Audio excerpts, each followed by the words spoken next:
سلام، امروز می‌خوایم با هم دیگه لازانیای سبزیجات خیلی خوشمزه درست کنیم. دستور خیلی ساده داره و مزه‌ش هم واقعا خوشمزه است. برای درست کردن این لازانیا اسفناج لازم داریم. اسفناج تازه اگه استفاده کنید بهتره. اگه نداشتید میتونید از این یخزده هم استفاده کنین. کنگر فرنگی لازم داریم، مغزش رو می‌خوایم. یه دونه تخم مرغ، یکم روغن زیتون می‌خوایم برای درست کردن لازانیا. ورقه لازانیا می‌خوایم. پنیر پارمژان، این پنیر پارمژان از این قلابی‌ها نیست، پارمژانو رجانو پنیر اصلی ایتالیایی، مزه‌اش واقعا قابل مقایسه با این پنیرهای پروسس شده نیست. پنیر موتزارلا تازه میخوایم، یکم پنیر خامه‌ای، پنیر ریکوتا و یکم هم مخلوط پنیر چدار و موتزارلا میخوایم برای تزیین روش و نمک و فلفل. اولین کاری که میکنیم اینه که اسفناجا رو باید بخارپز بکنیم و ورقای لازانیا رو بذاریم توی قابلمه که پخته بشه. برای بخارپز کردن اسفناج مثلا یه نصف استکان آب بریزین کف قابلمه. اگه از این توریای مخصوص بخارپز دارین بذارین زیرش و اسفناجا رو بذارین روی توری. در قابلمه که بذارین حالا چه 10 دقیقه طول میکشه که اسفناجاتون بخارپز بشه.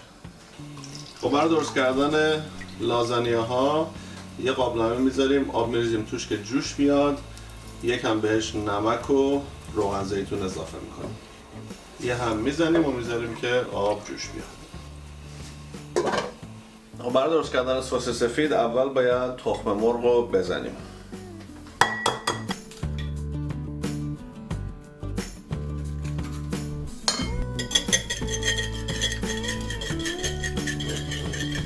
بعد پنیر ریکوتا و پنیر خامه‌ایمون رو بهش اضافه میکنیم. به جای اون سس سفیدی که معمولا توی لازانیا استفاده میکنیم، از این مخلوط پنیر و تخم مرغ استفاده میکنیم.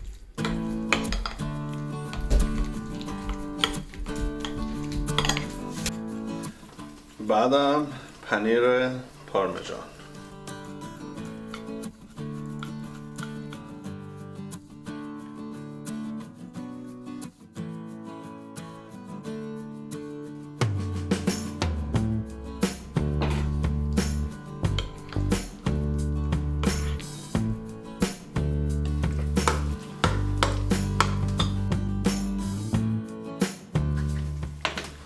بعدم یکم نمک و فلفل بهش اضافه میکنیم.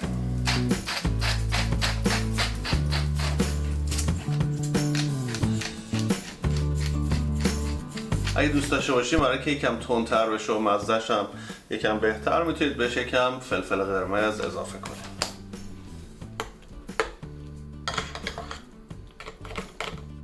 اینو میذاریم توی یخچال که خنک بمونه تا بقیه موادمون پخته بشه.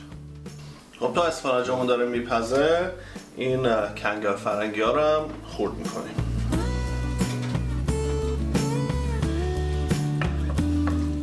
این کنگر فرنگی که برای این غذا استفاده میکنین از این کنسروی هاست. اینو معمولا توی روغن میذارن، مرینیت شده است. از تازهش نمیتونین برای این غذا استفاده کنین.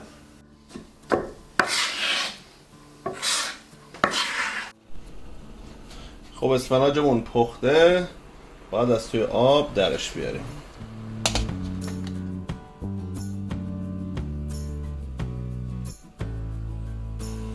خب آب جوش اومده، الان باید لازانیا ها رو بذاریم توی قابلمه. لازانیا رو خیلی اصلا نمیپزن، همینطوری خشک میچینن توی ظرف و مواد میذارن لابلای لازانیا که کلا با هم بپزه. اگه با اون روش خواستین درست کنین باید موادتون یکم آبدارتر باشه. بعد اسفناجا رو هم خورد بکنیم و با کنگرها قاطی بکنیم.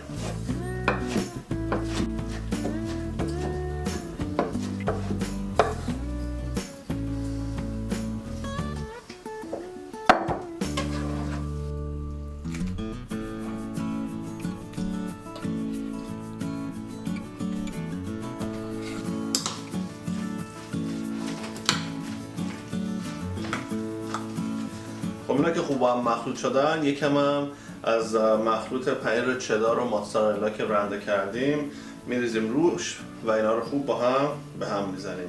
بیشتر این پنیر رو لازم داریم برای تزیین روی لازانیا، ولی یکم هم توی این مواد لازمه.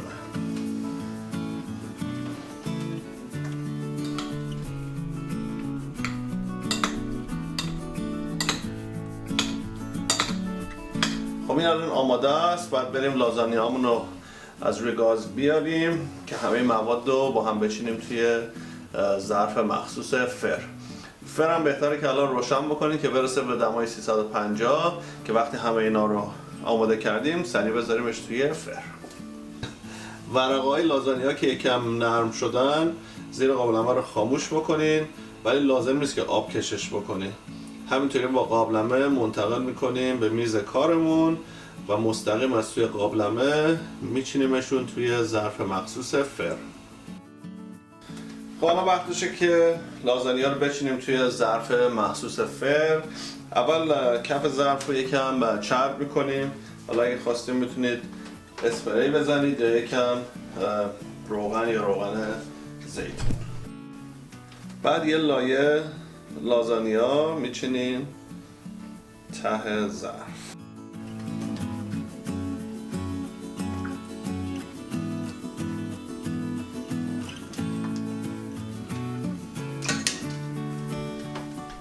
مرحله بعد سس سفید.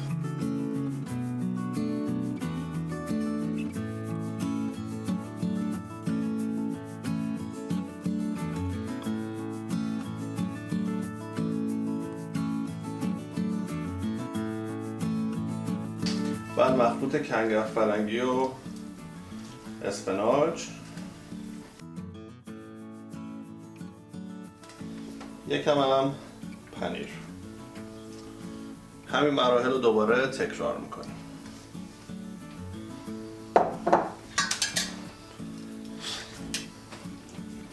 و همونطوری که بهتون گفتم اگه که آبکش نکنید لازانیا رو، اینا اصلا به هم دیگه نمیچسبن. همونطوری مستقیم از توی قابلمه در میاریم و منتقل میکنیم به ظرف.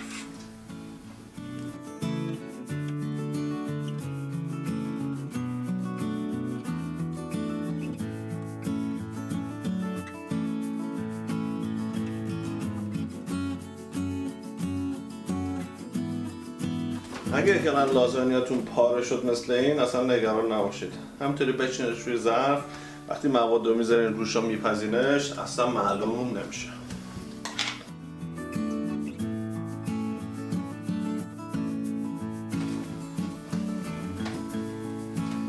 آخرش هم پنیر میریزیم.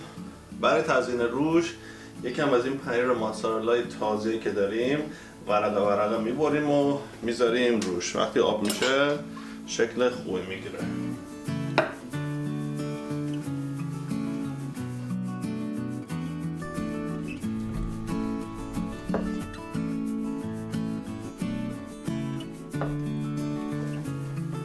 خب این الان آماده است. بعد منتقلش کنیم به فر که قشنگ بپزه. دمای فر همونطوری که گفتم 350 درجه است. وقتی همه پنیر رو آب شد و به رنگ طلایی در اومد، لازانیاتون پخته است. این پنیر موتزارلا که روش گذاشتم اینم اختیاریه. اگه که نداشتین و دوست نداشتین میتونید حذفش بکنید.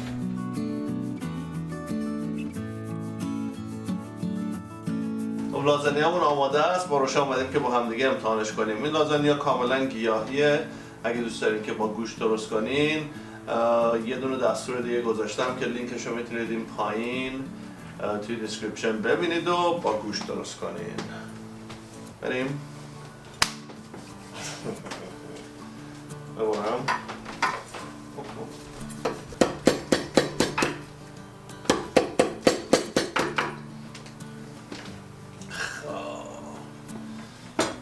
بزن. یه بشقاب تمام.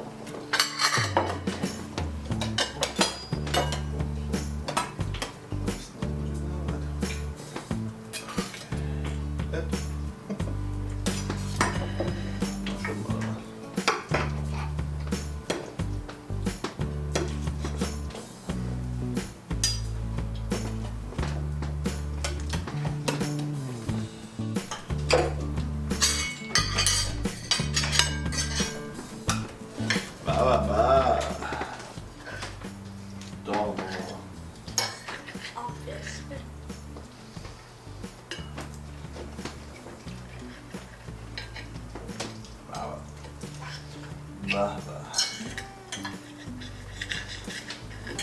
تا نخوردی؟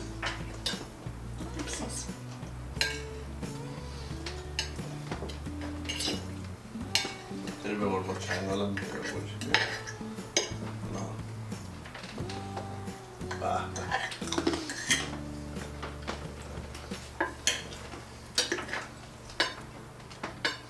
خیلی ساده و مقوی.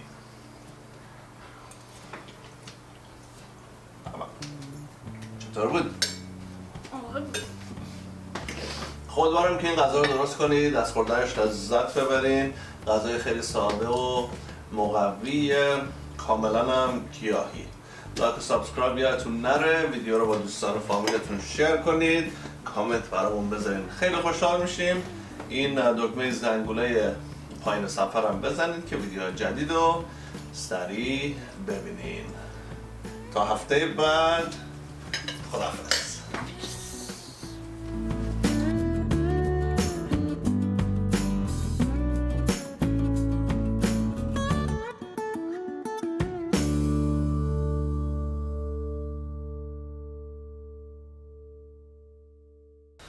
سلام، امروز می‌خوایم با هم دیگه لازانیای سبزیجات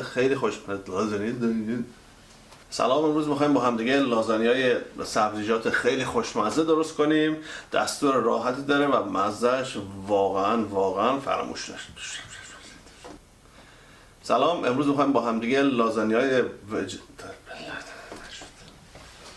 سلام، امروز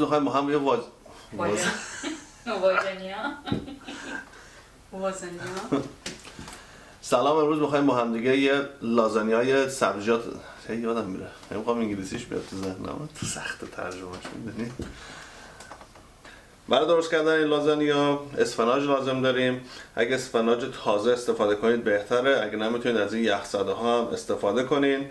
کنگر فرنگی لازم داریم، قسمت داخلی یا ریشش؟ نه، هارت میگن به انگلیسی. هارت میگن؟ آره. مغزش دیگه. مغز میشه برین، نه؟ برین ترجمه نکنم. آره. یا مغز مثلا کاهو مغزه. بعد میخوایم پنین